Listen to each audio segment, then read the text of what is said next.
இது அவருடைய தேர்தல் அறிக்கை பார்த்தீங்கன்னா ஒரே நாடு, ஒரே தொழில், ஒரே மொழி, ஒரே உணவு, இப்படிப்பட்ட ஒரு சர்வாதிகாரத்துக்கு இந்த நாட்டை அழைத்து செல்வதற்கு அவர்கள் தயாராக இருக்கின்றார்கள்.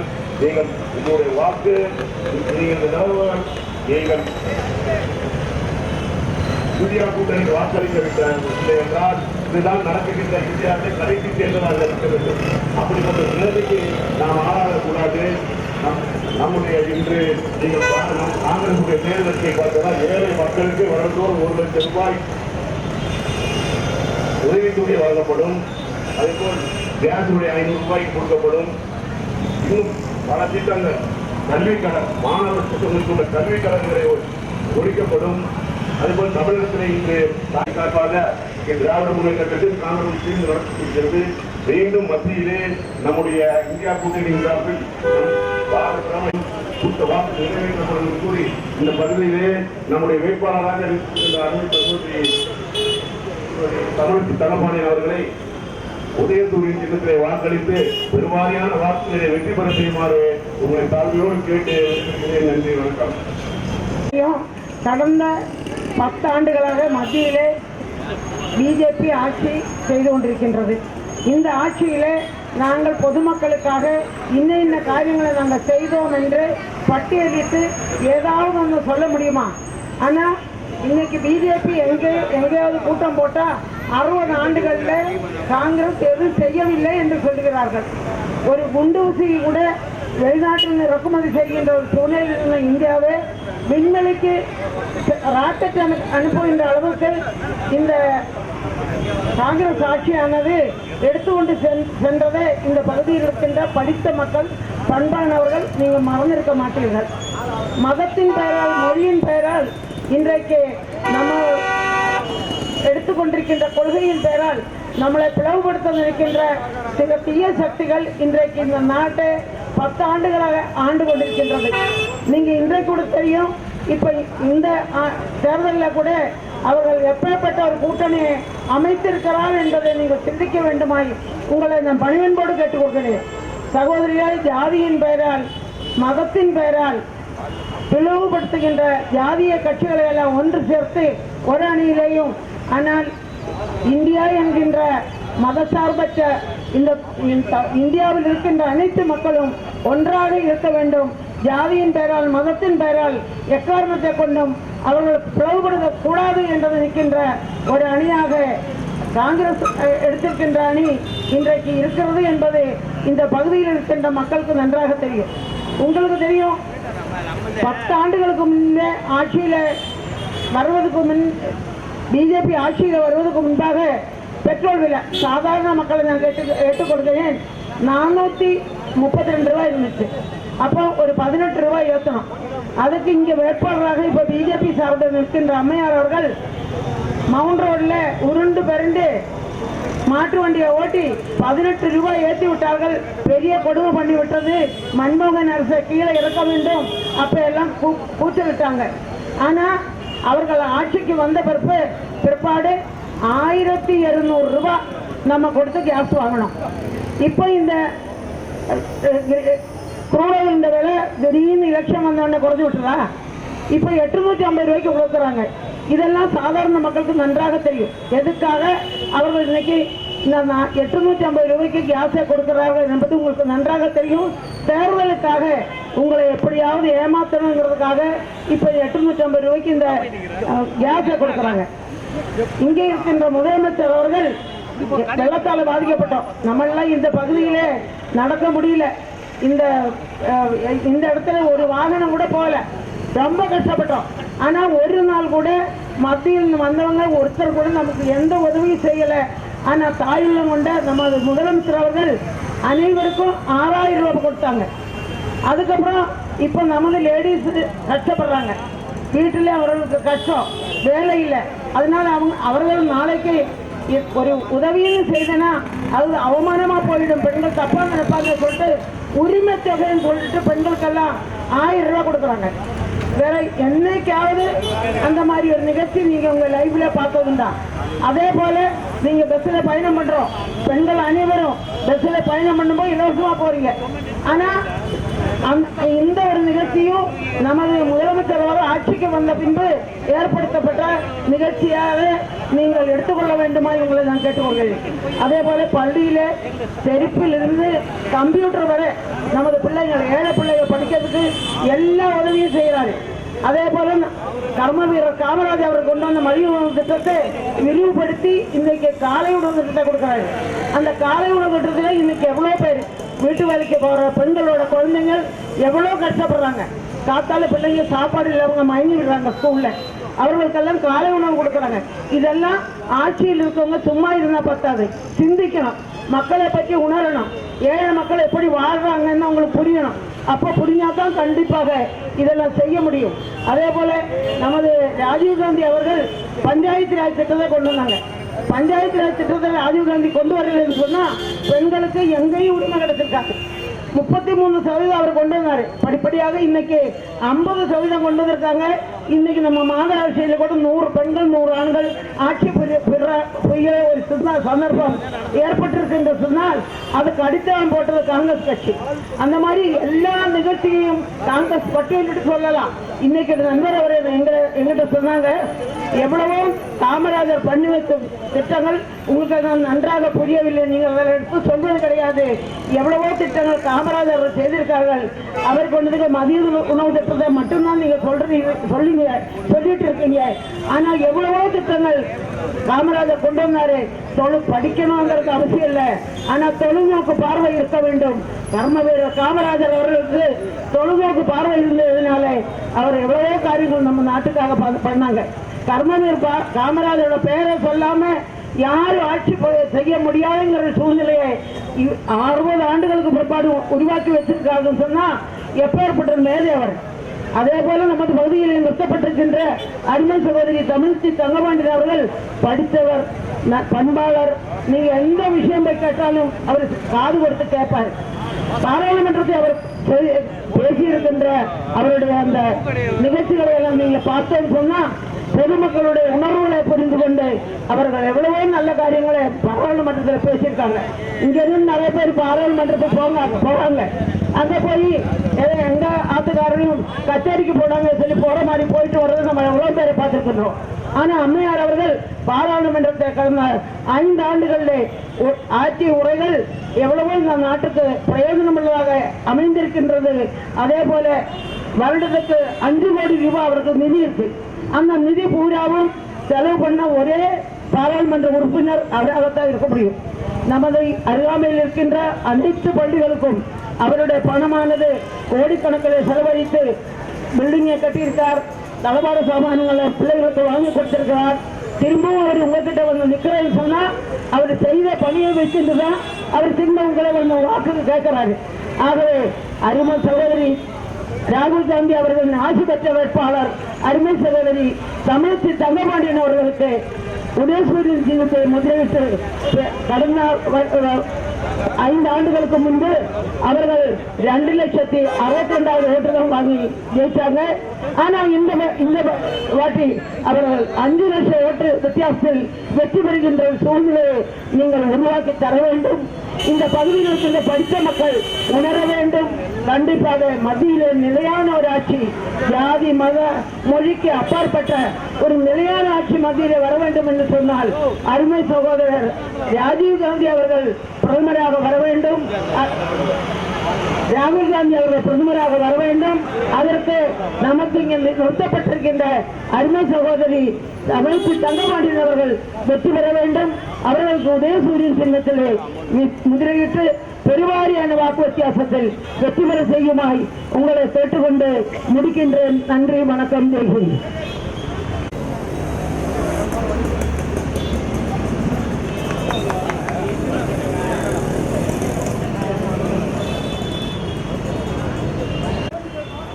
மிகுந்த பாசத்திற்குரிய பகுதி வாழ் பெருமக்களே, நடைபெற இருக்கிற நாடாளுமன்ற தேர்தலில் நீங்கள் எல்லாம் காங்கிரஸ் பேரியக்கம் ஆதரிக்கிற இயக்கமான இந்தியா கூட்டணியுடைய வேட்பாளருக்கு நீங்கள் வாக்களிக்க வேண்டும் என்று கேட்டுக்கொள்வதற்காக காங்கிரஸ் பேரியக்கத்தின் சார்பில் நாங்கள் எல்லாம் உங்களை சந்திக்க வந்திருக்கிறோம். நீங்கள் ஏன் காங்கிரஸ் கூட்டணிக்கு வாக்களிக்க வேண்டும் என்று ஏற்பாடு செய்யப்பட்டிருக்கிற இந்த வாகன பிரச்சாரத்துடைய தலைமை போட்டிருக்கிற பகுதி காங்கிரஸ் கட்சியுடைய தலைவர் அருமை தம்பி ஏழுமலை அவர்களே, தியாகராய நகர் தொகுதியுடைய மேற்கு பகுதி காங்கிரஸ் கட்சியுடைய தலைவர் நண்பர் பாபு அவர்களே, இந்த சீரிய நிகழ்ச்சியில பங்கேற்று இங்கே இறுதி பேருரை ஆற்றி உங்களை எல்லாம் திராவிட முன்னேற்ற கழகத்தின் சின்னமான உதயசூரியனுக்கு வாக்களியுங்கள் என்று கேட்டுக்கொள்வதற்காக வருகை புரிந்திருக்கிற மாவட்ட காங்கிரஸ் பேரியக்கத்துடைய தலைவர் வழக்கறிஞர் முத்தகன் அவர்களே, எனக்கு முன்னால் இங்கே உரையாற்றி விடைபெற்று சென்றிருக்கிற கடந்த காலத்தில் உங்களுடைய பகுதியினுடைய மாமன்ற உறுப்பினராக இருந்து இந்த பகுதியில நல்லதொரு பெயரை எடுத்து வைத்திருக்கிற சகோதரி சுசிலா கோபாலகிருஷ்ணன் அவர்களே, மாவட்டத்துடைய பொருளாளர் ஜார்ஜ் அவர்களே, வட்ட காங்கிரஸ் கட்சியுடைய தலைவர்களே, பகுதி காங்கிரஸ் கட்சியுடைய தலைவர்களே, மாவட்ட காங்கிரஸ் கட்சியுடைய நிர்வாக பெருமக்களே, மகளிர் காங்கிரஸை சேர்ந்த நண்பர்களே, உங்கள் அனைவருக்கும் என் பணிவான நன்றி கலந்த முதற்கண் வணக்கத்தை நான் தெரிவிக்கிறேன். இந்த பகுதி என்பது படித்த பட்டதாரிகள் இருக்கிற பகுதி. இன்னும் சொல்ல போனால் பிராமண சமுதாயத்தை நேசிக்கிற, இந்துக்கள் அதிகம் வாழ்கிற, கடவுள் நம்பிக்கை உள்ள, போற்றுகிற பெரும்பகுதி இந்த பகுதி. நம்முடைய பெருமைக்குரிய அயோத்தியா மண்டபம், ராமரை துதிக்கிற, ராமரை போற்றுகிற, ராமரை பெருமையாக கருதுகிற இந்த அரும்பெரும் கோயிலுடைய வாசிகள் நிறைந்திருக்கிற இந்த பகுதி. இந்த பகுதியில் அதிகம் பேச வேண்டும் என்கிற குறை இல்லை. ஆனால் நடைபெறுகிற நாட்டு நடப்புகளை உங்கள் மத்தியிலே பகிர்ந்து கொள்வதற்காக நாங்கள் எல்லாம் வந்திருக்கிறோம். இன்றைக்கு நடைபெறுகிற தேர்தல் என்பது நாடாளுமன்றத்துடைய தேர்தல். நாடாளுமன்றத்தில் இன்றைக்கு ஆண்டு கொண்டிருப்பவர் நரேந்திர மோடி என்கிற மோடி என்பது உங்களுக்கு தெரியும். கடந்த 10 ஆண்டுகளில் நரேந்திர மோடி அவர்கள் இந்தியாவை ஆண்டு என்ன சாதித்தார், என்ன சாதனைகளை கொண்டு வந்தார் என்பதை விளக்குகிற இந்த கூட்டம் தயவு செய்து உங்களுடைய காதுகளை ஒரு 10 நிமிடம் எனக்கு கடனாக தர வேண்டும் என்று கேட்டு என் உரையை ஆரம்பிக்கிறேன். பிராமண சமுதாயத்தை சேர்ந்த பெரும் நண்பர்களே, பட்டதாரிகளே, உங்கள் மத்தியிலே எங்கள் வேதனைகளை சொல்ல வந்திருக்கிறோம். உங்கள் வாக்குகளை பெறுகிற ஒரு சூழலை எங்களுக்கு அருள வேண்டும் என்று கேட்டுக்கொள்வதற்காக நாங்கள் வந்திருக்கிறோம். ஏன் நீங்கள் மோடியை புறந்தள்ள வேண்டும்? ஏன் மோடியை நீங்கள் தோற்கடிக்க வேண்டும்? ஏன் காங்கிரஸ் ஆதரிக்கிற கட்சியை நீங்கள் ஆதரிக்க வேண்டும் என்று கேட்டுக்கொள்வதற்காக வந்திருக்கிறோம். இந்தியாவை பொறுத்தவரையில எழுத்துரிமையும் பேச்சுரிமையும் இந்திய சுதந்திரம் அடைவதற்கு அந்நிய ஏகாதிபத்தியத்தில் போராடி காலாகர கம்பிகளுக்கு பின்னாலே சிறை வைக்கப்பட்டு சொல்லாமா துயரங்களை அடைந்து சொத்துக்களை சுகங்களை அடை இறந்து இந்த ஜனநாயகம் என்கிற சுதந்திர காற்றை வீசுவதற்கும் காங்கிரஸ் பேரியக்கம் பெருந்துணை நின்றிருக்கிறது. ஆனால் இந்திய சுதந்திரம் தேவையில்லை, ஆங்கிலேயனுக்கு வெஞ்சாரம் வீசி சுதந்திரம் தேவையில்லை என்று பாடுபட்டவர்கள் RSS ஜனசங்கமும். அதனுடைய வளர்ச்சியாகத்தான் இன்றைக்கு பாரதிய ஜனதா கட்சி இருக்கிறது. இந்திய சுதந்திரம் வேண்டாம் என்று சொன்னவர்கள், இந்திய காற்றை நாங்கள் சுவாசிக்க மாட்டோம் என்று சொன்னவர்கள், இந்தியாவினுடைய சுதந்திர வீரர்களை ஆங்கிலேயனுக்கு காட்டிக் கொடுத்தவர்கள், இந்திய சுதந்திரம் தேவையில்லை என்று தீர்மானம் போட்டவர்கள், ஆங்கிலேயனே இந்தியாவை ஆள வேண்டும் என்று செஞ்சாரம் வீசியவர்கள் ஜனசங்கமும் RSS-ம். அந்த தாய் சாதனமாக இன்றைக்கு இருப்பது பாரதிய ஜனதா கட்சி. காங்கிரஸ் வாங்கி தந்த சுதந்திரத்தில் நாடாளுமன்ற உறுப்பினராக, சட்டப்பேரவை உறுப்பினராக இன்றைக்கு வந்துவிட்டு காங்கிரஸை அழிப்பதற்கு அவர்கள் முனைப்பெடுத்திருக்கிறார்கள். காங்கிரஸ் கட்சி என்பது தேர்தலுக்காக வந்த இயக்கம் அல்ல.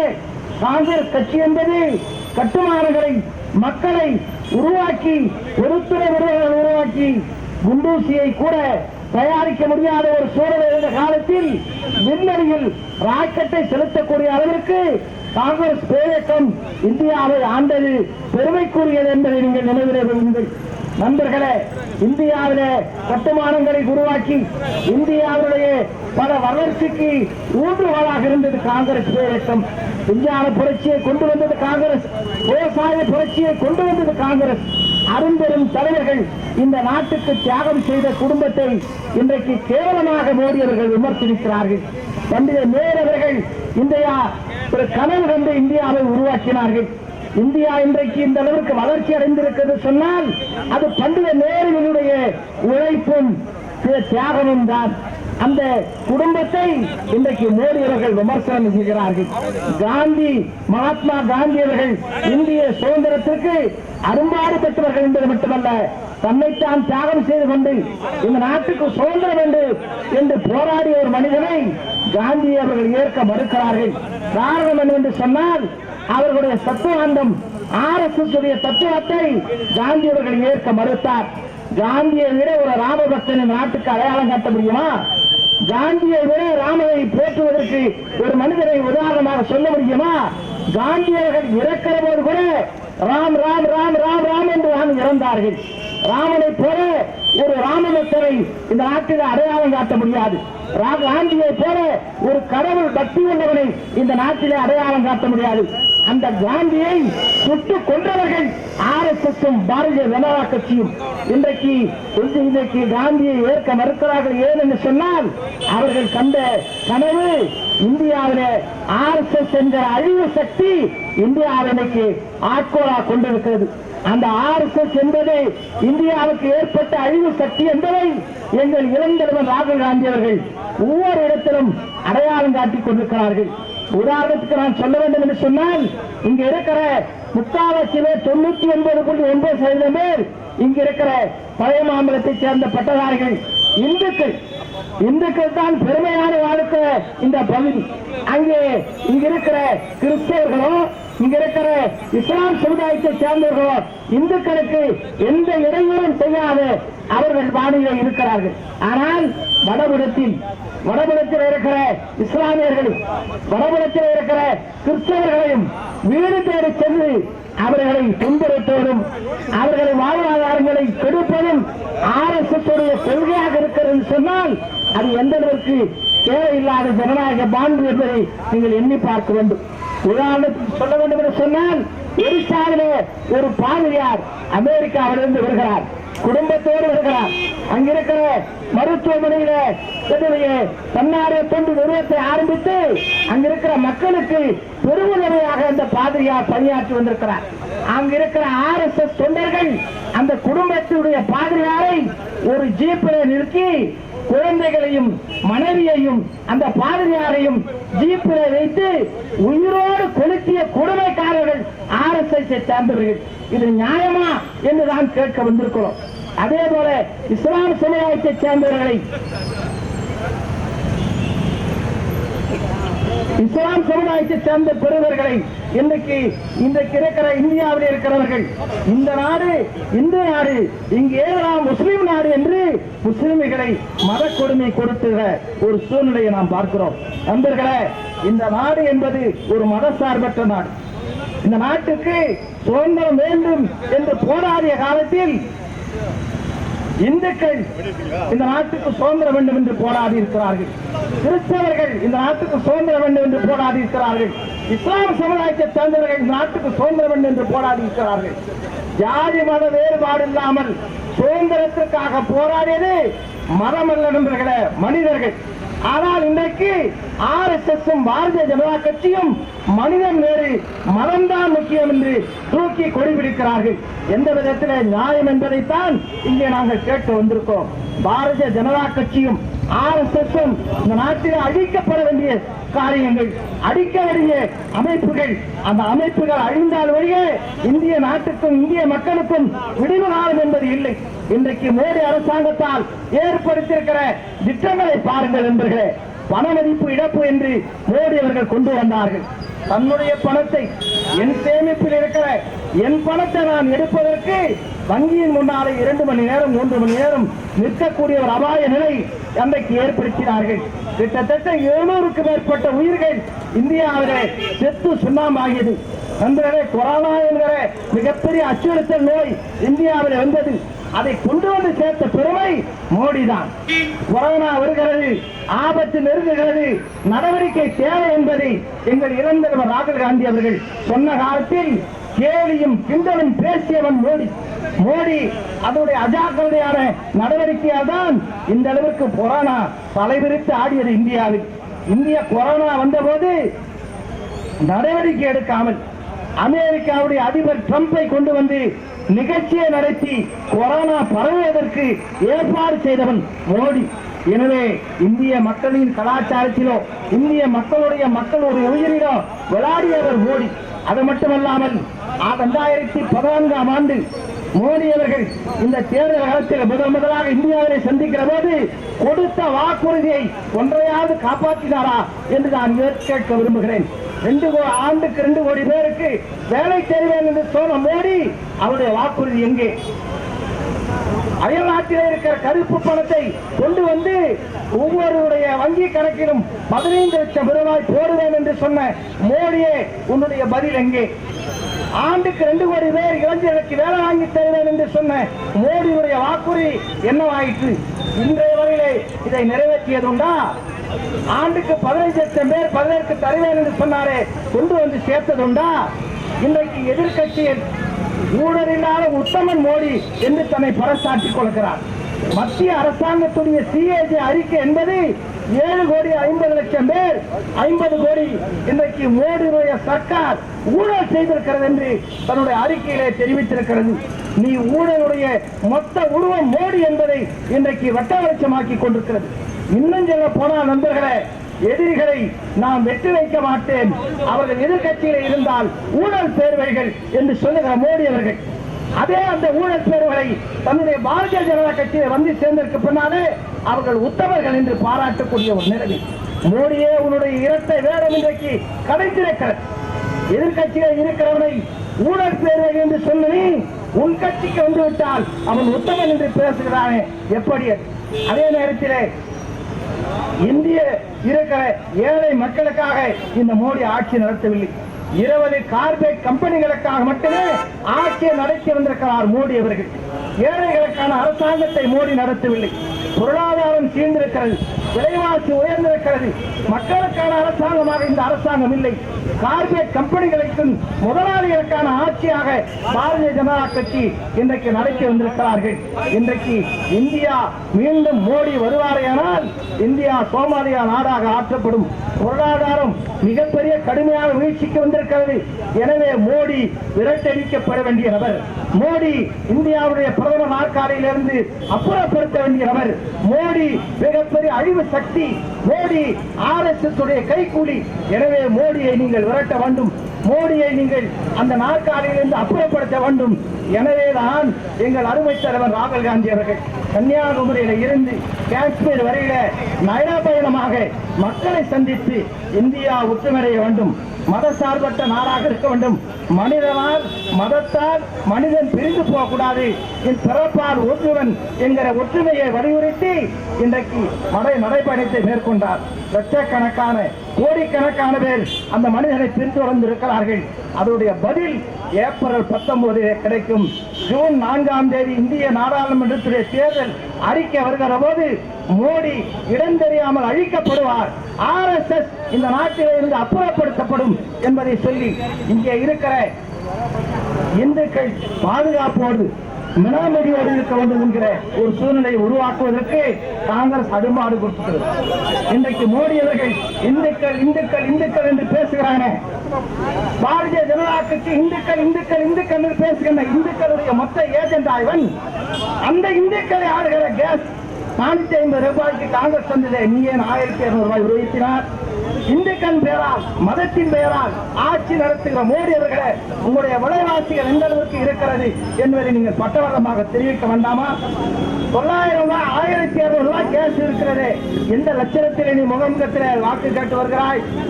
பொருளாதாரத்தில் மிகப்பெரிய கீழ்த்தரமாக இந்த நாடு சென்று விட்டதற்கு மோடி அல்லவா காரணம்? ஆட்சி ஆள தெரியாமல், கூட ஆள தெரியாதவன் கூடம் பத்தாது என்று சொன்ன கதையாக மோடி இந்த 10 ஆண்டு காலத்தில் நான் இந்த ஆட்சியை நடத்தியிருக்கிறேன், இந்த சாதனைகளை செய்திருக்கிறேன் என்று சொல்லி வாக்கு கேட்க வெக்கமில்லாமல் இருக்கிற மோடி எதிர்க்கடுத்தாலும் எதிர்கட்சிகளை குற்றம் சாட்டுவார். இந்த 10 ஆண்டு காலத்தில் நீ செய்த சாதனை சொல்லி வாக்கு கேள் என்று சொன்னால் அந்த சாதனைகளுக்குரிய இடங்களுக்கே மோடி செல்வதில்லை.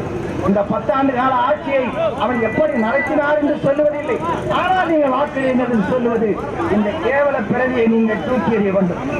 இன்னும் சொல்ல போனா நண்பர்களே, முத்தாய்ப்பாக சொல்லுகிறேன் நண்பர்களே, இந்திய பிரதமர் என்கிற ஒரு மரியாதைக்குரிய பதவியில் இதற்கு முன்னாலே மோடியை போல எந்த பிரதமர் அவமானப்பட்டு அசிங்கப்பட்டதில்லை. அந்த அளவுக்கு கேவலமான மனிதனாக மோடி ஆகிவிட்டார். இன்னும் நீங்கள் தெளிவாக சொல்லுகிறேன் நண்பர்களே, இந்துக்களுடைய புனித நதி கங்கை. அந்த கங்கையில மோடி செய்த பாவம் பலமுறை முங்கி எழுந்தாலும் பாவங்கள், மோடி செய்த பாவங்கள் தீராது தீராது தீராது என்று சொல்லி திராவிட முன்னேற்ற கழகத்தில் வாக்களியுங்கள். காங்கிரசினுடைய கருத்தை வலுப்படுத்துங்கள். ராகுல் காந்தியை உங்கள் பிரதமர் நாற்கையில அமர்வதற்கு வாக்களியுங்கள் என்று சொல்லி வாய்ப்புக்கு நன்றி கூறி விடைபெறுகிறேன். நன்றி, வணக்கம், ஜெயஹிந்த்.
பெருமதிக்கக்கூடிய தேர்தல் பிரச்சார கூட்டத்திற்கு தலைமை பொறுப்பேற்று நடத்தி கொண்டிருக்கின்ற இந்த பகுதியினுடைய தலைவர் அருமநண்பர் ஏழுமலை அவர்களே, இந்த வட்டத்தினுடைய தலைவர்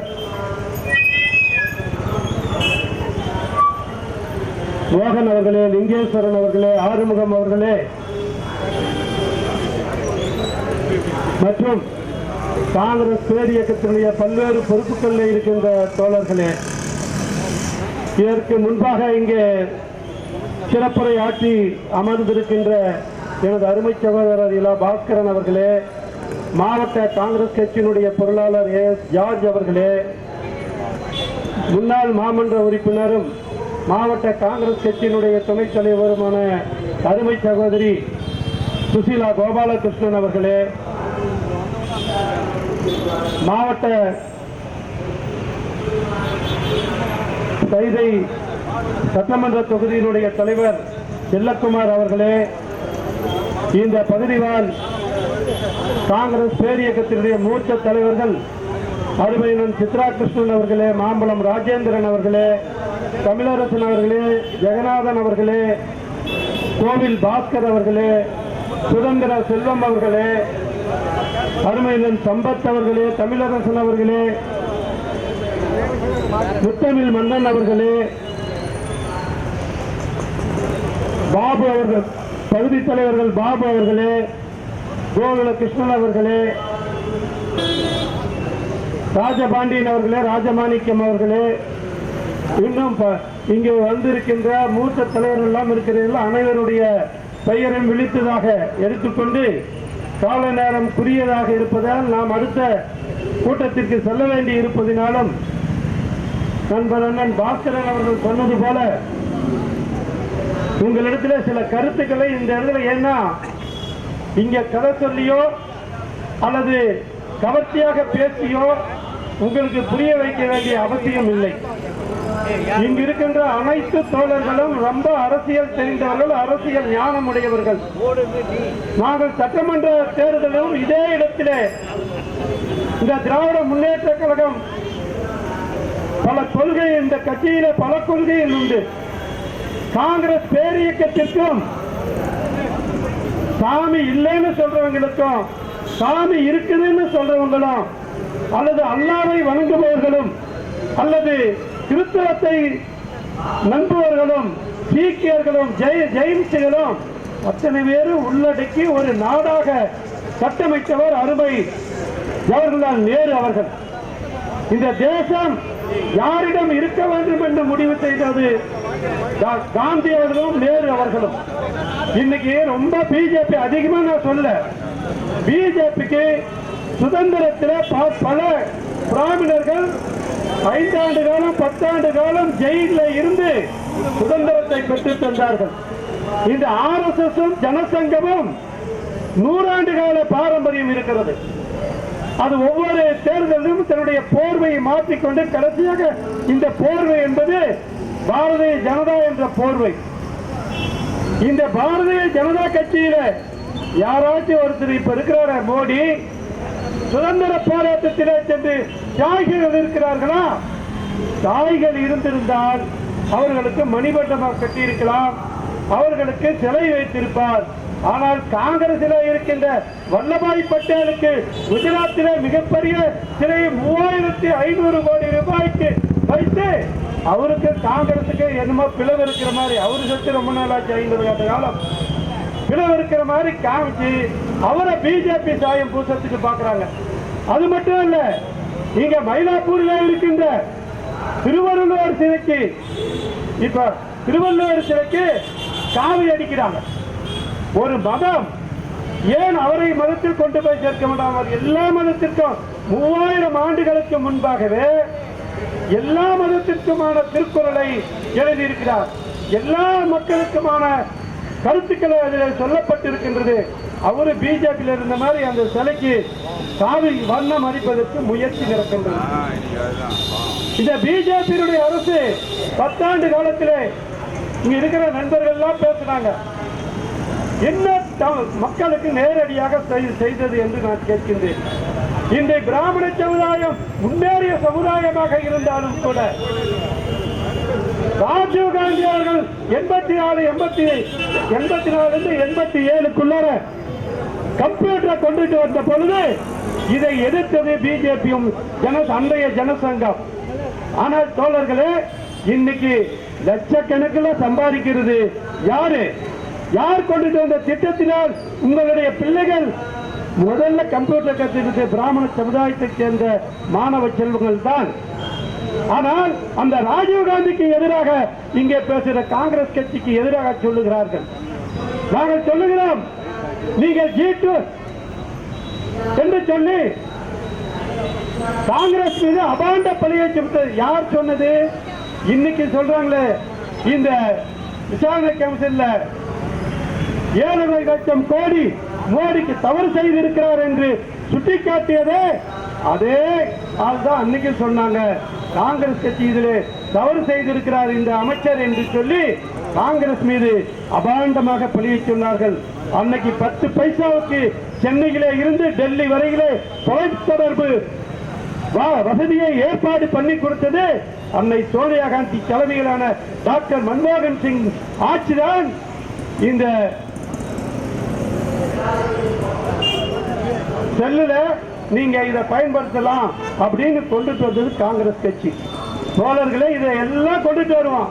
ஆனா ஒரு பழைய போட்டு ஒட்டுமொத்த மீடியாவும் ஏதோ மிகப்பெரிய ஊழல் பண்ணிட்டு மாதிரி ஒரு பிம்பத்தை உருவாக்கி காங்கிரஸ் கட்சியை தோற்கடித்தார்கள். நான் கேட்கின்றேன், 10 ஆண்டு கால டாக்டர் மன்மோகன் சிங் ஆட்சியில இங்கே தீவுத்திடலிலே கூட்டம் போட்டு அருமை தலைவி சோனியா காந்தியும் அருமை தலைவர் டாக்டர் கலைஞர் அவர்களும் டாக்டர் மன்மோகன் சிங் அவர்களும் இன்றைய முதல்வர் ஸ்டாலின் அவர்களும் சொன்னார்கள், நாங்கள் இந்தியாவை காத்து இந்த மக்களுக்காக ஒரு பல திட்டங்களை கூறினார்கள். அதுல ஒண்ணுதான் மகளிர் சுய உதவிக்குழு. மகளிர் சுய உதவிக்குழு கிராமங்களிலே பெண்களுக்கு 100 நாள் வேலை வாய்ப்பு, இதை கொடுத்தது காங்கிரஸ் கட்சி. அது மட்டுமல்ல, தொழிற்புரட்சி. நாங்க 1947 இருந்து நான் உங்ககிட்ட பேசல, 2014 வரை இந்த பிஜேபி அரசு வருவதற்கு முன்பாக எங்களுடைய ஆட்சி இருந்த பொழுது இங்கே காஞ்சிபுரத்திலே இருந்து சென்னை வரையில, இங்கே மகாபலிபுரத்திலிருந்து சென்னை வரையில, செங்கல்பட்டிலே இருந்து சென்னை வரையில இருக்கின்ற தொழிற்சாலைகள் எல்லாம் காங்கிரஸ் ஆட்சியிலே டாக்டர் மன்மோகன் சிங் அவர்களும் டாக்டர் கலைஞர் அவர்களும் கொண்டு வந்த தொழிற்சாலைகளின் உங்களுடைய கண்முன்ன இருக்கின்றது.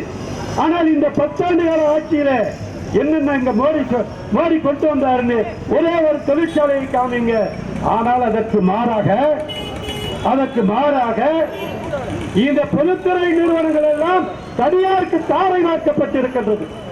தனியாருக்கு தாரை வார்க்கப்பட்டு, யாருக்கு? அதானிக்கும் அம்பானிக்கும் அந்த தாரை வார்த்திருக்கிறாங்க சொன்னா, இங்க இருக்கிற பேங்க், எல்ஐசி, இங்க இருக்கிற ரயில் பட்டி தொழிற்சாலை, இதோ இங்க இருக்கின்ற இந்த ஹார்பர், துறைமுகம், விமான நிலையம், ரயில் நிலையம், இது அத்தனையும் தனியாருக்கு தாரை வார்த்திருப்பது இந்த பிஜேபியினுடைய அரசு தானே ஒழிய இதுல பல விஷயங்கள் இருக்கின்றது. இது தனியாருக்கு வித்துட்டாருன்னா தனியார்கிட்ட போய் நீங்கள் இடஒதுக்கீடு கேட்க முடியுமா? எங்களுடைய இந்த தேர்தல் அறிக்கையில சொல்லி இருக்கிறோம். அறுவை தலைவர் ராகுல் காந்தி அவர்கள் சொல்லி இருக்கிறார்கள், பிராமண சமுதாயம் மட்டுமல்ல, முன்னேறிய ஜாதியினர் யாராக இருந்தாலும் பொருளாதாரத்திலே பின்தங்கி இருந்தால் அவருக்கு 10% தனி ஒதுக்கீடு நாங்கள் தருவோம் என்று இந்த தேர்தலிலே வாக்குறுதியை கொடுத்திருக்கிறார்கள். ஏதோ நாங்கள் எல்லாம் பிராமணருக்கு எதிராக கடவுள் இல்லை என்று சொல்பவர்களாக இல்லை. திமுக அதனுடைய கொள்கை வேறாக இருந்தாலும் முதல் திமுக ஆட்சிக்கு வந்த பின்னாடிதான் பல 100 ஆண்டுகள் ஓடாமல் இருந்த திருவாரூர் தேர் ஓடி இருக்கிறது என்று சொன்னார். அது டாக்டர் கலைஞருடைய ஆட்சியில என்பதை நீங்கள் மறந்துவிடக் கூடாது. ஏன்னு சொன்னா எங்களுடைய கொள்கை வேறு, ஆனால் மக்கள் விரும்புகின்றதை என்னைக்கு தடுக்க மாட்டாங்க. காங்கிரஸ் கட்சியும் அதே நிலைமைதான். நீ சாமி கும்பிட்டாலும் சரி, கும்பிடலினாலும் சரி, எதை பண்ணாலும் நீ ஜனநாயகத்துக்கு உட்பட்டு இந்த நாட்டில் இருக்கின்ற அனைத்து பிரஜைகளும் ஒரே பார்வையில் தான் நாங்கள் பார்ப்போம் என்று சொல்லுகிறோம். இதோ இன்று இந்த தேர்தல் அறிக்கையிலே மீண்டும் சொல்லுகிறோம், முன்னேறிய ஜாதிக்காகவும் 10% முன்னேறிய ஜாதியிலே ஏழை பிராமணனாக இருந்தாலும் அவர்களுக்கு 10% இடஒதுக்கீடு தரப்படும் என்று தேர்தல் அறிக்கையிலே அருமை தலைவர் ராகுல் காந்தி அவர்கள் சொல்லியிருக்கிறார்கள். அது மட்டுமல்ல, கல்விக்கடன் பெற்றவர்களுக்கு கல்விக்கடன் தள்ளுபடி செய்ய வேண்டும் என்று செய்கிறேன் என்று உத்தரவாதத்தை கொடுக்கிறோம். என்ன இதெல்லாம் முடியுமா அப்படின்னு பாசிபிலிட்டி இருக்குதான்னு நீங்க கேட்பீங்க.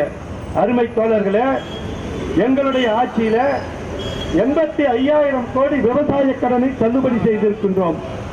எங்களுடைய நடந்து கொண்டிருக்கின்ற இமாச்சல பிரதேசத்திலையும், இங்கே இருக்கின்ற கர்நாடகத்திலேயும், இங்கே இருக்கின்ற தெலுங்கானாவிலேயும், அங்கே நடந்து கொண்டிருக்கின்ற காங்கிரஸ் ஆட்சி செய்து கொண்டிருந்த ராஜஸ்தானிலும் மத்திய பிரதேசத்திலும் 500 ரூபாய்க்கு கேஸ் நாங்க கொடுத்துட்டு இருக்கிறோம். ஆனா அதே மோடி ஆளுகின்ற உத்தரப்பிரதேசத்திலே 1100 ரூபாய்க்கு கொடுக்கிறாரு. ஏன் காங்கிரஸ்காரன் மத்தியில ஆட்சியில் இல்லாவிட்டாலும் மாநில அரசு காங்கிரஸ் அரசு 500 ரூபாய்க்கு கொடுக்கிறது அல்லவா?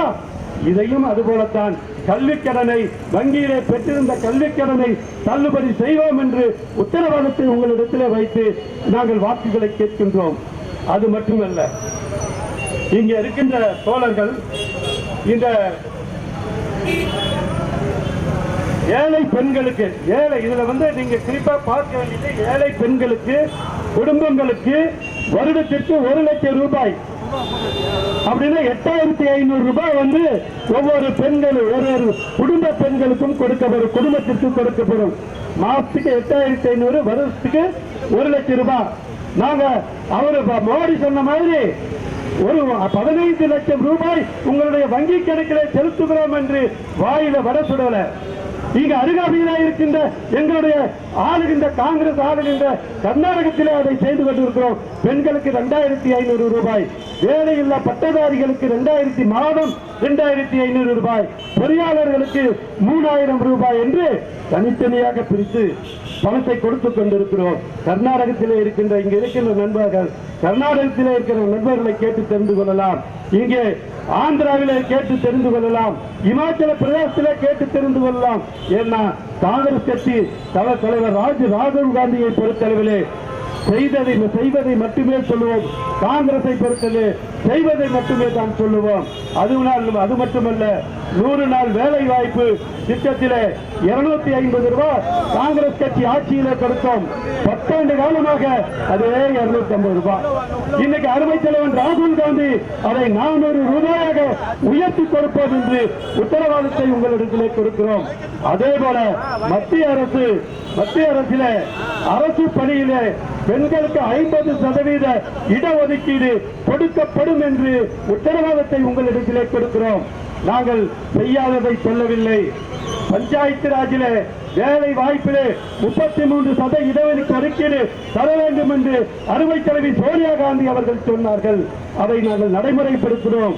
இன்று சட்டமன்றத்திலும் நாடாளுமன்றத்திலும் இங்கே இருக்கின்ற மாநகராட்சியிலேயும் இன்று பெண்கள் 50 விழுக்காடு உறுப்பினராக இருக்கிறார்கள் என்று சொன்னால் அது காங்கிரஸ் அளித்த திட்டங்கள். அது மட்டுமில்ல, பெண்களுக்கு இப்ப எல்லா விதத்திலேயும் அரசு வேலை வாய்ப்பிலேயும் 50% கொடுக்கப்படும் என்று சொன்னால் இது காங்கிரஸ் செய்யக்கூடியதைத்தான் சொல்லுகிறோம். ஆகவே தோழர்களே, இது போன்று ரயில்ல போகும்போது நாங்க இருக்கும்போது என்ன செஞ்சோம், மூத்த குடிமகளுக்கு பிரிபரன்ஸ் ஆஃப் சார்ஜ். ஆனால் மோடி வந்தோடனே அது நீக்கப்பட்டது. அந்த முதியவர்களுக்கு அந்த சலுகை கிடையாது. ஆனால் தலைவர் ராகுல் காந்தி இந்த நாட்டினுடைய பிரதமரான முதல் கையெழுத்து அதுதான். இது போன்ற பல்வேறு திட்டங்களை கொண்டு வந்திருக்கின்றோம். அதைவிட இந்த காப்பீட்டு தொகை இன்சூரன்ஸ்ல இப்ப 5 ரூபாய் 5 லட்சம் வரையில் தான் இப்ப இருக்கிற ஜனங்களுக்கு ஒரு ஆபரேஷனுக்கோ ஒரு பிரைவேட் ஹாஸ்பிட்டல்ல போனாவோ இன்சூரன்ஸ் கிளைம் பண்ண முடியும். ஆனால் காங்கிரஸ் கட்சி அன்னை சோனியா காந்தி ராகுல் காந்தியினுடைய தலைமையில இருக்கின்ற இந்த காங்கிரஸ் கட்சி இந்தியா கூட்டணியினுடைய தலைமையிலே இந்த தேர்தலை சந்திக்கின்ற பொழுது இப்பொழுது சொல்லுகிறோம், மருத்துவ காப்பீட்டு 25 லட்சம். எதற்காக என்று சொன்னால், ஒரு கேன்சர் வந்ததுன்னா, கொடிய நோய் வந்தது என்று சொன்னால் அதற்கு 25 லட்சம் ஆகும், அதை விட அதிகமாகும். ஆனால் அரசு அதிலே ஏழைகளுக்கு 25 லட்சம் ரூபாய் காப்பீட்டு தொகை கொடுக்கப்படும் என்று உங்களிடத்திலே உத்தரவாதத்தை கொடுக்கிறோம். அதே போல சமூக பொருளாதார சாதி வாரிய கணக்கெடுப்பு, இதை இப்ப ஏற்கனவே சொன்னோம். உயர் ஜாதிகளுக்கும் 10%. எதை பேஸ் பண்ணி கொடுக்கணும்? ஜாதி வாரியான கணக்கு எடுப்பதான் எந்த ஜாதியில எவ்வளவு பேர் இருக்கிறோம், எந்த ஜாதியில எவ்வளவு பேர் முன்னேறி இருக்கிறோம். இதுல உயர்ந்த ஜாதி தாழ்ந்த ஜாதி இல்லை. எந்த ஜாதியில் இருந்தாலும், பிராமணனாக இருந்தாலும் சீக்கியனாக இருந்தாலும் உயர் ஜாதியில இருக்கின்றவர்கள் ஏழையாக இருக்கும் பட்சத்தில் அவர்களுக்கு தனியாக 10% ஒதுக்கப்படும் என்று உத்தரவாதத்தை உங்களிடத்திலே கொடுத்திருக்கிறோம். அதே போல ஜிஎஸ்டி காங்கிரஸ் போட்டுச்சுன்னு சொல்றாங்க. நாங்க போட்ட ஜிஎஸ்டி வேற. அந்த ஜிஎஸ்டி போடும்போது சிதம்பரத்தை நீங்க தான் வறுத்தெடுத்தீங்க, நீங்க தான் பேசுறீங்க. ஆனா எங்களுடைய ஜிஎஸ்டி வேறு. இங்க போட்டிருக்கின்ற இங்க அருமை நண்பர் சொன்னது போல ஆஸ்பத்திரியில போய் படுத்தாலும் ஜிஎஸ்டி, உப்பு வாங்கறதுக்கு ஜிஎஸ்டி, சாப்பிடுற சாப்பாட்டுக்கு ஜிஎஸ்டி, படுத்தா ஜிஎஸ்டி, டாய்லெட்டுக்கு போனா ஜிஎஸ்டி, அனைத்து வகையிலும் மக்களுடைய ரத்தத்தை உரியும் இந்த ஜிஎஸ்டி நீக்கப்படும். காங்கிரஸ் ஆட்சியினுடைய ஜிஎஸ்டி குறைவாக வரப்படும் என்று உங்களிடத்திலே உத்தரவாதத்தை கொடுக்கிறோம். அதே போல தேசிய கல்வி, காங்கிரஸ் கட்சி அதாவது கல்வி என்று பேசுகின்ற பொழுது காமராஜரை நீங்கள் நினைவில் வைத்துக் கொள்ள வேண்டும். படிப்பறிவு இல்லாத காமராஜ், பொருளாதாரம் தமிழகத்தில் இந்தியாவிலே குறைவாக இருந்த போது காமராஜ் அவர்கள் மதிய உணவு திட்டத்தை கொண்டு வர வேண்டும். மக்கள் படிக்க வேண்டும், பாமரன் படிக்க வேண்டும், தாழ்த்தப்பட்ட பிற்படுத்தப்பட்ட ஏழை பிராமின் வரை குழந்தைகளுக்கு அரசு பள்ளியில மதிய உணவு திட்டத்தை வழங்க வேண்டும் என்று 1962 கர்மவீரன் காமராஜ் அவர்கள் தொடங்கி வைத்தார்கள். கிட்டத்தட்ட 65 ஆண்டுகளுக்கு பின்பு இன்று இருக்கின்ற நாட்டிலே இருக்கின்ற சூழ்நிலையை கருத்தில் கொண்டு தாயுள்ளம் கொண்ட தமிழகத்தினுடைய முதலமைச்சர் மு.க. ஸ்டாலின் அவர்கள் காலை உணவு திட்டத்தை அறிமுகப்படுத்தி பெரும் இங்கே இருக்கின்ற தாய்மார்களுடைய வயிற்றிலே பாலை வாய்த்திருக்கிறார். பல்வேறு குழந்தைகள் காலையிலே உணவில்லாமல் பள்ளிக்கு செல்கின்றன. அதை நிவர்த்தி செய்திருக்கின்ற எங்களுடைய கூட்டணியிலே இருக்கின்ற ஆட்சி. அதே போல ராணுவத்திலே இப்பொழுது அக்னிபாத் திட்டத்தில் 4 வருஷத்துக்கு நீங்க இதுல புழங்கலாம், பணியாற்றலாம். 4 வருஷத்துக்கு பணியாற்றிட்டு வீட்டுல போய் என்ன பண்ண முடியும்? இதுல ஒரு சமூக பிரச்சனை வராதா? இதுல ஒரு குழப்பம் வராதா? குடும்பத்திலே அவன் 4 வருஷத்துக்கு மிலிட்டரியில வேலை செஞ்சதுக்கு வீட்டுக்கு வந்தா எப்படி அவர்கள் குடும்பம் நடத்தும்? ஆகவே அறவே இந்த அக்னிபாத் திட்டம் நீக்கப்பட்டு இதில் எடுத்தவர்கள் தொடர்ந்து பணியாற்றவும், புதிதாக எடுக்கின்ற ராணுவ பயிற்சியில ஈடுபடுபவர்களுக்கு வழக்கம் போல அவர்களுக்கு என்ன செய்ய வேண்டுமோ அதை செய்கின்ற அரசாக நாங்கள் இருப்போம் என்று உத்தரவாதத்தை எங்களுடைய தலைவர் ராகுல் காந்தி அவர்கள் கொடுத்திருக்கிறார்கள். தோழர்களே, பாராளுமன்றத்தில் நேரு, இந்திரா, ராஜீவுக்கு பின்னாடி பதவியிலே இல்லாட்டி போனாலும் அன்னை சோனியா காந்தி இவர்கள் எல்லாம் பிரஸ் மீட் பண்றதுக்கோ எதிர்கட்சிகளை சந்திப்பதற்கோ என்றைக்கு தயங்குறதே கிடையாது. ஆனால் நம்மளுடைய மோடியினுடைய ஆட்சியில ஒரே ஒரு நாள் 10 ஆண்டு கால ஆட்சியில அவர் ஃபாரின் போறதுன்னா போட்டோகிராஃபருக்கு போஸ் கொடுப்பாரு. இங்க வந்தா இந்த திட்டத்தை தொடங்கி வைக்கிறேன்னு போஸ் கொடுப்பாரு. ஆனால் தோழர்களே, ஒரு நாளும் பத்திரிகையாளர் சந்திப்பு இந்த 10 ஆண்டு காலத்திலே நடக்கவில்லை. இதைத்தான் எங்களுடைய தலைவர் ராகுல் காந்தி 12 கேள்விகளை பாராளுமன்றத்திலே கேட்டார். அதுக்கு காரணமாக பார்த்திருந்து மோடியை திருடர்களுக்கெல்லாம் பாதுகாப்பாக இருக்கின்ற திருடனா இது என்று தான் கேட்டார். அவருடைய பாராளுமன்ற உறுப்பினர் பதவியிலிருந்து நீக்கப்பட்டார். இந்தியா எங்கும் கொதித்தது. உச்ச நீதிமன்றம் தக்க பதிலடி கொடுத்து ராகுல் காந்தியை மீண்டும் பாராளுமன்றத்திற்கு அனுப்பியிருக்கிறது. இது எதை காட்டுகிறதுனா மோடியினுடைய சர்வாதிகாரத்தை காட்டுகிறது. ஒவ்வொரு மாநில ஒரே ஒரு சட்டமன்ற உறுப்பினரை வைத்து ஒரு மாநிலத்திலேயே பிடிச்சிட்டார். இங்க கோவாவில் ஆட்சி கலைக்கப்பட்டு பிஜேபி ஆட்சி வருது. உங்களது இதை விட கேவலம் பீகாரிலே காங்கிரஸ் கட்சியும் ஆர்ஜேடியும் இணைந்து வெற்றி பெற்றதை அவருடைய அவர்களுடைய கூட்டணி போட்டு அவருக்கு பிஜேபி விட்டு இங்க வந்தார். இங்க வந்துட்டு 6 வருஷம் 1 வருஷம் ஆட்சி காங்கிரஸ் கூட்டணியில. அதுக்கு மறுபடியும் அவர் அங்க போயிட்டாரு. இதே மகாராஷ்டிரத்தில் சரத்பவருடைய தம்பி மீது பல வழக்குகளை போட்டார். போய் பிஜேபியில சேர்ந்த ஒரே நாள்ல அத்தனை கேசுகளும் வாபஸ் பெறப்பட்டு அவர் இன்னைக்கு மந்திரியா இருக்கிறார். பிஜேபியில இங்க இருக்கின்ற தமிழகத்திலே இருக்கின்ற மொத்த ரவுடியும் இன்னைக்கு பிஜேபியில தான் இருக்கிறான். கொலைகாரன் பிஜேபியில தான் இருக்கிறான். ஏன் உத்தரப்பிரதேசத்திலே கற்பழித்தார்களே ஒரு தாழ்த்தப்பட்ட சமுதாயத்தினுடைய பெண்ணை, அவரே எம்பியா சீட்டு கொடுக்கிறார். இதைத்தான் நாங்கள் எங்களுடைய தலைவர் ராகுல் காந்தி அந்த பெண்ணை போய் பார்த்து ஆறுதல் பெறுவதற்கு உத்தரப்பிரதேசத்துக்கு சென்றால் அங்கே யோகி அரசு அவரை அனுமதிக்கவில்லை. ஒரு கட்சியினுடைய தலைவர் அவரை ரோட்டிலே சாதாரண போலீஸ் கீழே தள்ளி சகோதரி பிரியங்காவையும் அவரையும் அங்கே உள்ளே அனுமதிக்க முடியாது என்று சொல்லுகிறார்கள். இதைவிட கேவலம் விவசாய ஆட்சிக்கு வருவதற்கு என்னெல்லாம் எங்கள் மீது குற்றத்தை சாட்டினாயோ அந்த குற்றத்தை விவசாயிகள் கேட்டார்கள். எங்களுக்கு உற்பத்தியான பொருளுக்கு ஒரு விலையை நியாய விலையை கொடுக்க வேண்டும் என்று அவர்கள் தேர்தல் அறிக்கையிலே சொன்னார்கள். அதை கேட்டு விவசாயிங்க 1 வருஷ போராட்டம் என்றால் ஏதோ ஒரு நாளைக்கு ஓடாத ரயில்ல தலை வைக்கிறது அல்ல.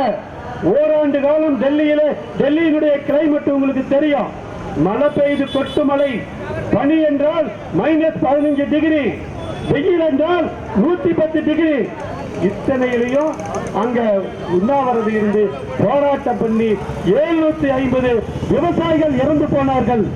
அவர்களுக்கு ஒரு சமாதானம் பேசி ஓராண்டுக்குள்ளாக நாங்கள் இதை சரி செய்கிறோம் என்று உத்தரவாதத்தை நம்பி அந்த போராட்டத்தை விளக்கினார்கள். அந்த போராட்டம் முடிஞ்சு ஓராண்டு கழித்து போய் விவசாயிகள் கேட்கிறார்கள், அது செய்ய முடியாது என்று சொல்லுகிறார். எங்களுடைய போராட்டம் தொடரும் என்று டெல்லியை நோக்கி ஹரியானா, பஞ்சாப், உத்தரப்பிரதேசத்தில் இருக்கின்ற விவசாயிகள் எல்லாம் அங்கே செல்லுகின்ற போது பாகிஸ்தான் படையெடுத்து வந்ததை போல அங்கே ரோட்ல செவரு கட்டுறான், முள்ள வேலியை போடுறான், நிலத்துல ஆணியை வைக்கிறான். இந்த டிராக்டர் எல்லாம் உள்ள வர முடியாதப்போ இது போன்று கொடுங்கோலரை இந்த நாட்டை விட்டு அகற்ற வேண்டுமா கூடாதா? நீங்க சொல்லுங்க. ஆனால் இதற்கு எல்லாம் ராமர் கோயிலை திறந்து விட்டார். இதோ இங்கே இருக்கின்றது இந்த ராம அயோத்தியா மண்டபம் 100 ஆண்டுகளாக இருக்குது. இந்த அயோத்தியா மண்டபம் 100 ஆண்டுகளாக இங்க ஏதாச்சும் பிரச்சனை இருக்குதா? யார் போக வேண்டாம்னு சொல்றாங்களோ? ஆனால் மோடி எதற்காக அங்க கோயில் கட்டி அந்த பிராமணர் பூஜை செய்கின்ற இதை கூட இல்லாம அவர் போய் பூஜை செய்யற ஒரு பிரைம் மினிஸ்டருக்கு என்ன வேலை? அதை என்ன செய்யணுமோ அதை செஞ்சுட்டு போகணுமே ஒழிய இவர் போய் பூஜை 11 நாள் இந்த தமிழகத்துக்கு வந்து ஸ்ரீரங்கம் பெருமாளை போய்க்கிற பாக்குறாரு. காசி ராமேஸ்வரம் செல்லுகிறார், அங்க போறாரு. எந்த கோயிலுக்கு போனாலும் அவர் மட்டும்தான் தனியா போய் போட்டோ ஷூட் எடுப்பார் ஒழிய அவர் அமைச்சரவையில இருப்பவர்களை கூட சேர்க்க மாட்டார். நாங்க இதைத்தான் கேட்கின்றோம். நீ நான் மட்டும் என்றில்ல, இந்த தாக்குதல் எல்லாமே மோடி என்ற தனிநபரை அல்ல, அவருக்கு பின்புலமாக இருக்கின்ற RSS தான். இவர்கள் எல்லாம் சேர்ந்து நாங்க என்ன சொல்றோம்? இந்துக்கள் காங்கிரஸ், நான் இந்து, இங்க இருப்பவர்கள் பாதி பேர், 3/4 பேர் இந்து. ஆனால் நீ இந்துவா இருக்கிற தாழ்த்தப்பட்ட சமுதாயத்தை சேர்க்க மாட்டேன்ற. எல்லாரும் இந்து தானே, இந்துன்னு சொல்லிட்டா அப்புறம் எதுக்கு ஜாதி? இதைத்தான் காங்கிரஸ் கட்சி கேட்கின்றது. அனைவருக்கும் சமமாக பாவிக்க வேண்டும் என்பதுதான் காங்கிரஸ் கட்சியினுடைய தேர்தல் அறிக்கையில நாங்கள் சொல்லி இருக்கின்றோம். தோழர்களை, இது மட்டும் இல்ல, இதை பத்தி பேசணும்னா மோடி இந்த 10 ஆண்டு காலத்துல எதுவுமே இல்லை. இங்க ஒரு படித்த அறிவார்ந்த சமுதாயத்தை சேர்ந்த மக்கள் இந்த பகுதியிலே அதிகமாக இருக்கின்றார்கள். கொரோனா நோய் தாக்குதல், அந்த கொரோனா நோய் தாக்குதல் ஒரு நாட்டினுடைய முதலமைச்சர் என்ன செய்ய வேண்டும்? அந்த கொரோனாவுக்கு மாற்று மருந்தை கண்டுபிடிக்கிறதுக்கு முயற்சிக்க வேண்டுமே ஒழிய இத பார்லிமெண்ட்ல கொரோனா வருவதற்கு முன்பாக ராகுல் காந்தி வெளிநாட்டிலே, சைனாவிலே, லண்டன்ல இது போன்ற ஒரு கொடிய நோய் வருகிறது, உடனடியாக விமான போக்குவரத்தை தடை செய்ய வேண்டும், நாட்டு மக்களுக்கு பாதுகாப்பை கொடுக்க வேண்டும் என்று சொன்னபோது எள்ளி நகையாடினார். ராகுல் காந்தியை பார்த்து எள்ளி நகையாடினார். இந்த பிரைம் மினிஸ்டர் மறந்திருக்க மாட்டீங்க. ஆனால் தோழர்களே, அவர் இந்த மக்களை பற்றி சிந்திக்காமல் இங்க கொரோனா வந்துருச்சு, அனைவரும் 6 மணிக்கு லைட் ஆஃப் பண்ணிட்டு விளக்கு பிடிங்க, அது என்ன கொசுவா? அந்த விளக்கு வெளிச்சத்தில் வந்து கருகி போறதுக்கு அது விட்டால் அடுத்தது மணி அடின்றாரு. கொரோனாவுக்கு மணி அடிச்சா போயிடுமா? அதை விட்டா இது மாதிரி ஒரு பிரைம் மினிஸ்டர். நாங்க இந்த முதலமைச்சர் ஸ்டாலின் அவர்கள் இந்திய நாட்டிலேயே பிரைம் மினிஸ்டர் முதல் எந்த முதலமைச்சரும் இந்த நோய்வாய்ப்பட்டவர்களை நேரடியாக போய் சந்திக்கவில்லை. ஆனா MK ஸ்டாலின் அவர்கள் அனைத்து மருத்துவமனைகளுக்கும் சென்று இந்த கொரோனாவில் பாதிக்கப்பட்ட மக்களை சந்தித்து அவர்களுக்கு என்ன செய்ய வேண்டும், உடனடியாக கேஸ் வேண்டும் என்று சொல்லி, அதாவது ஆக்சிஜன் வேண்டும் என்று சொல்லி இங்கே பற்றாக்குறையாக இருக்கிறது. அருகிலே செங்கல்பட்டிலே இருக்கின்ற மத்திய ஆராய்ச்சி மருத்துவத்திலே எங்களுக்கு ஆக்சிஜன் உற்பத்தி பண்ணுவதற்கு உடனடியாக எங்களுக்கு பர்மிஷன் கொடுங்கன்னு கேட்டாங்க. இன்னைக்கு வரைக்கும் கொடுக்கல. இன்னைக்கு வரைக்கும் மக்களை காப்பாற்றுகின்ற பிரைம் மினிஸ்டர் என்ன பண்ணும்? உடனடியாக அனுமதி வழங்கி இருக்கணுமா இல்லையா? இன்னைக்கு வரைக்கும் கொடுக்கல. அவருக்கு வந்து தமிழ்நாட்டு மக்கள் மீது செத்து சாப்பிட்டோம்னு சொல்லி இன்னைக்கு வரைக்கும் ஏன் கொடுக்கல? சரி, இதை போட்டோம். வெள்ளம் இப்ப வெள்ளத்தால் பாதிக்கப்பட்டது. இந்த தமிழகமே, சென்னையே மிதந்தது வெள்ளத்தால். இங்கிருந்து கன்னியாகுமரி வரையிலே கடற்கரையோரம் இருக்கின்ற விவசாயிகள், கடலூர், தூத்துக்குடி என்று விசாகப்பட்டினம் போன்ற பகுதியிலே கடுமையான இந்த வெள்ளத்தால் பாதிக்கப்பட்ட பொழுது இந்த பிரைம் மினிஸ்டர் நீங்க மறந்திருப்பீங்க, அவர் லண்டன்ல ஒரு அவருக்கு பிடியில கொடுத்தான். அதாவது அவன் இந்த லண்டன்ல இருக்கிறவங்க அவருக்கு பிடியில் கொடுத்தாரு. எதுக்குன்னா, உன் நாட்டுல எல்லாம் செத்துக்கிட்டு இருக்குதா, நீ இங்க அவார்டு வாங்கிட்டு இருக்கிற, இதைத்தான் உனக்கு சரியான கருவி என்று சொல்லி அந்த பியானோவை கொடுக்கிறாங்க. ஆகவே இவர் அதிக விளம்பரம். அப்ப தமிழகத்திற்கு ஒரே ஒரு பைசா கூட இன்னைக்கு வரைக்கும் வரல. நம்மளுடைய மாமி நிதியமைச்சர் அவர்கள் எதற்கு வெங்காயம் விலை ஏறி விட்டது என்று சொன்னால், நான் வெங்காயம் சாப்பிடறதுல அதுக்கான விலை தெரியல. அப்ப நீ எல்லாம் செஞ்சுட்டு தான் இதுக்கெல்லாம் தெரியுமா உனக்கு? என்ன ஆணவம்! உன்னுடைய கணவர் எழுதியிருக்கிறார் 1300 பக்கங்கள் கொண்ட புக்கு. இந்த பிஜேபி அரசு தொடர்ந்தால் இந்தியா இதோட முடிஞ்சிடும், இதோட எலெக்ஷனே கிடையாது அப்படின்னு அவரை நாங்க சொல்ல, உன்னுடைய கணவர் எழுதியிருக்கிறார் புக்கு. ஆகவே தோழர்களே, பிஜேபி எப்பயுமே மக்களுக்கு எதிரானது. அவர் ஒரு 4 பணக்காரனுக்காக ஆட்சி நடத்தி கொண்டிருக்கிறார். அனைத்து வங்கிகளும் கடன் வாங்கிட்டுலாம் ஓடி போயிடலாம். ஓடி போனவர்களுக்கு நீங்க பாதுகாப்பு கொடுக்குறீங்க எங்க தலைவர் ராகுல் காந்தி சொன்னார். இதை சொன்னா இவனுக்கு என்ன பப்புன்னு சொல்றான். இந்த பப்பு தாயா கன்னியாகுமரியில இருந்து காஷ்மீர் வரையில நடந்து சென்று, சும்மா இவங்க விளையாட்டு இல்ல, ஒரு நாளைக்கு 3 கிலோமீட்டர் நடந்து பாருங்க, கஷ்டம் தெரியும். 3700 கிலோமீட்டர் நடந்து சென்றார். மணிப்பூரில இருந்து மகாராஷ்டிரத்துக்கு நடந்து வந்தார். எதற்காக நடந்தார்? அவருக்கு சுகர் வந்துருச்சு நடந்தாரா? இந்த நாட்டினுடைய மக்களுக்கு உண்மையான நிலையை புரிந்து கொள்ள வேண்டும், அவர்களுக்கு என்ன செய்ய வேண்டும் என்று என்பதற்காக மக்களை சந்தித்தார், ஏழைகளை சந்தித்தார், விவசாயிகளை சந்தித்தார், தொழிலாளிகளை சந்தித்தார், மெக்கானிக்கை சந்தித்தார், கூடை பின்றவர்களை சந்தித்தார், நரிக்குறவர்களை சந்தித்தார். ஏழை எளிய பிற்படுத்தப்பட்ட அத்தனை மக்களையும் இந்த நடைபயணத்திலே சந்திச்சிருக்கிறார். ஏன்னு சொன்னா, இந்தியா என்பது ஒவ்வொரு மாநிலமும் ஒரு கலாச்சாரம், ஒவ்வொரு மாநிலத்திற்கும் ஒரு செய்முறை உண்டு.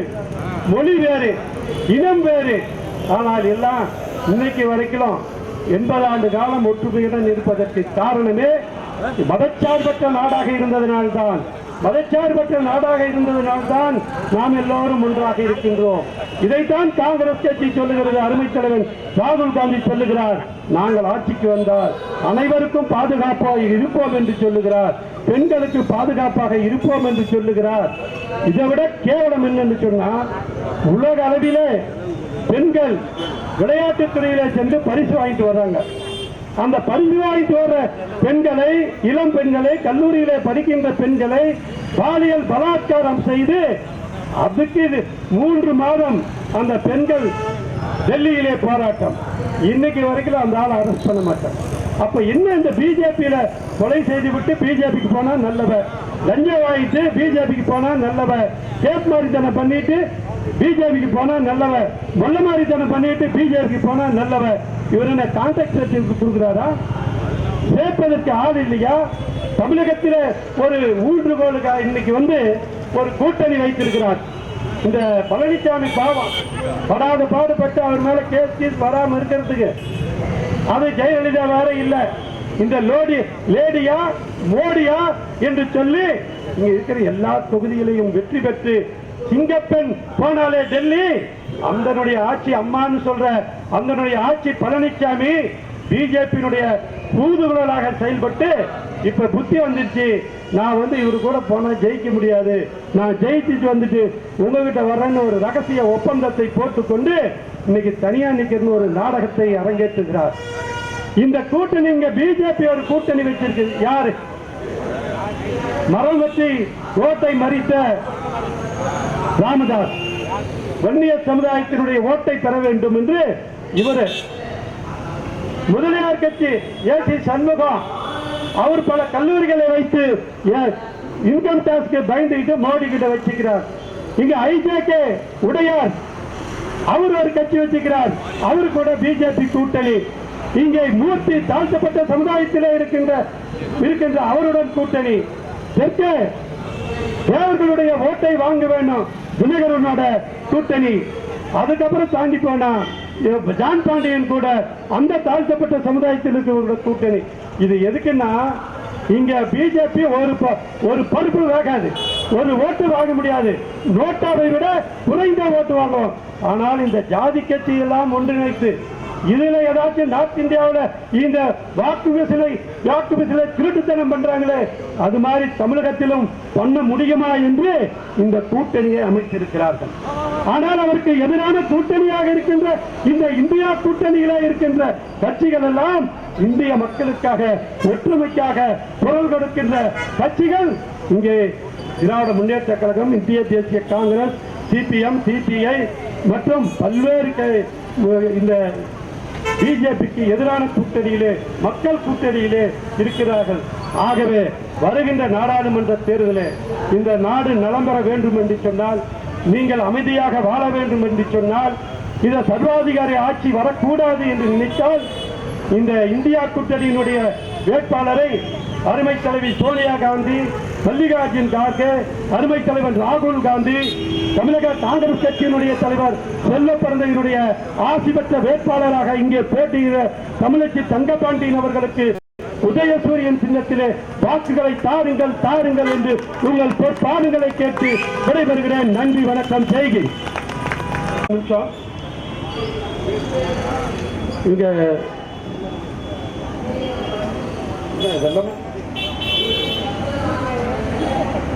ஓபிசி சிவா அவர்கள், பக்கிரிசாமி, ஏசி சேகர், ஆவின் மூர்த்தி, ரமேஷ் வெங்கட்ராஜ், எம்பி ராஜா, சம்பத், மேரி, காமாட்சி லோகநாதன், டாக்டர் ராய்சன், டாக்டர் தினேஷ், சுஜாதா, கிருபாகரன், வடிவேலு, நாகராஜ் போன்ற அதற்கு பெயரை சொல்லாமல் கிருஷ்ணமூர்த்தி இருக்கிறாரு, கான் இருக்கிறாரு.